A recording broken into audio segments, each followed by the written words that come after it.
1959 সালে 9 জন মানুষ পাহাড়ে গিয়েছিল, কিন্তু তাদের মৃতদেহ যেভাবে পাওয়া যায় আজও কেউ বুঝতে পারেনি কি হয়েছিল সেদিন রাতে। রাশিয়ার বরফে ঢাকা এক পাহাড়, নাম দিয়াতলভ পাস। 9 জন এক্সপিরিয়েন্স ট্রেকার সেখানে ক্যাম্প করছিল। সবকিছু ঠিকই ছিল, কিন্তু এক রাতেই সব শেষ হয়ে যায়।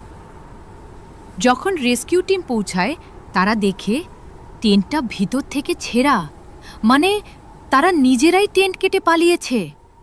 আরও ভয়ঙ্কর, কেউ জুতো ছাড়া বরফে দৌড়েছিল, কেউ আধা কাপড়ে, আর সবাই আলাদা আলাদা জায়গায় মৃত পাওয়া যায়। কিন্তু আসল ভয় এখানেই। একজনের জিহ্বা ছিল না, কারো চোখ নেই, কারো শরীরে ভয়ঙ্কর আঘাত, যেন ভেতর থেকে চাপ দিয়ে ভেঙে দেওয়া হয়েছে। আর আশ্চর্য ব্যাপার, তাদের শরীরে রেডিয়েশনও পাওয়া যায়। এগুলো কোনো সাধারণ দুর্ঘটনা না।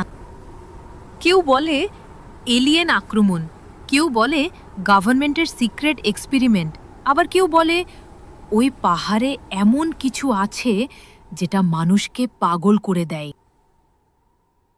কিন্তু আজও সত্যিটা জানা যায়নি। 9 জন মানুষ কেন হঠাৎ ভয় পেয়ে বরফের মধ্যে দৌড়েছিল? তারা কি দেখেছিল সেদিন রাতে? তুমি কি মনে করো, এটা দুর্ঘটনা না অন্য কিছু?